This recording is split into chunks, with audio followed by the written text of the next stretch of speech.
বন্দরে মুছাপুর ইউনিয়ন ইট প্রস্তুতকারক মালিক সমিতির পরিচিতি ও আলোচনা সভা অনুষ্ঠিত হয়েছে।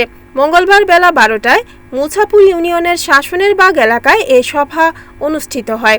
এতে প্রধান অতিথি হিসেবে উপস্থিত ছিলেন নারায়ণগঞ্জ 5 আসনের সংসদ সদস্য অ্যাডভোকেট আবুল কালামের রাজনৈতিক সচিব আলহাজ আবুল কাউসার আশা। এ সময় তিনি ইট ভাটার মালিকদের উদ্দেশ্যে বলেন, আপনারা যারা ইট ভাটার মালিক আছেন, আমি এটা আপনাদের ব্যাপারটা বুঝি যে আপনারা রাজস্ব দিচ্ছেন, আপনারা ভ্যাট ট্যাক্স দিচ্ছেন, তারপরে আপনারা অবৈধ বলে আপনাদের আখ্যায়িত করা হয়। এটা কিন্তু আসলে পীড়াদায়ক ব্যাপার। আপনারা কোটি কোটি টাকা ইনভেস্ট করেছেন। আমি জানি আপনাদের যখন কয়লাটা করতে হয় বা কাঠ তখন আপনাদের প্রচুর টাকার প্রয়োজন হয়। বিভিন্ন জায়গা থেকে আপনাদের টাকা লোক নিলেন, বিভিন্ন ভাবে আপনারা কষ্ট করে অনেকে ঋণগ্রস্ত হয়ে গেছে ব্যবসা করতে করতে। তো আমরা চেষ্টা করব ইনশাআল্লাহ আপনাদের সামনের যাতে এই দুর্ভোগ যেগুলো আছে এগুলো যতদূর সম্ভব লাঘব করার আমরা চেষ্টা করব। এর সাথে সাথে যুগের সাথে তাল মিলিয়ে চলাটাই কিন্তু এটা কিন্তু সুন্দর, ঠিক না?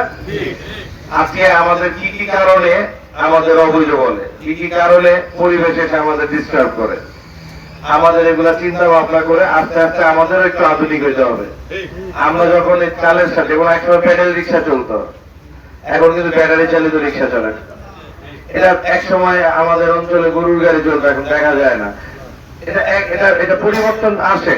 তো আমি আপনাদের বলবো এটা হয়তো একদিনে সম্ভব না। সরকারও যেভাবে সরকারের প্রতি আহ্বান থাকবে, সহনশীল থাকে, যাতে এই মানুষগুলো এতদিন যাবত ব্যবসা করছে, অনেক হাজার হাজার মানুষের না বলবো লক্ষ লক্ষ মানুষের কর্মের সংস্থান, এটা যাতে একদিনে বন্ধ করে না দেয়, এটা চাপাচাপি না করে। সেই সাথে আপনারা যারা আছেন, আমি আশা করব আপনারা অনেক স্মার্টলি জিনিসটা হ্যান্ডেল করবেন। এটা যুগের পরিবর্তনের সাথে সাথে আপনাদের ব্যবসা কিভাবে এটাকে রেক্টিফাই করা একটু আধুনিক করা যায়, যেন কেউ যত্রতত্র এসে আপনাদের জরিমানা করে দিতে না পারে, যত্রতত্র এসে পরিবেশ আপনারা নষ্ট করছেন এই কথাটা সুন্দর তো খারাপ বলতে না পারে। সেই জন্য আমাদেরও আধুনিক হওয়া জরুরি।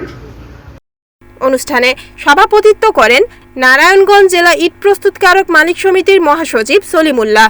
এছাড়াও উপস্থিত ছিলেন ইট ভাটা মালিক শাহাদাত হোসেন, আলী হোসেন, কবির হোসেন সহ আরও অনেকেই। রিপোর্ট মেহেদী হাসান প্রান্ত, NANTV, নারায়ণগঞ্জ।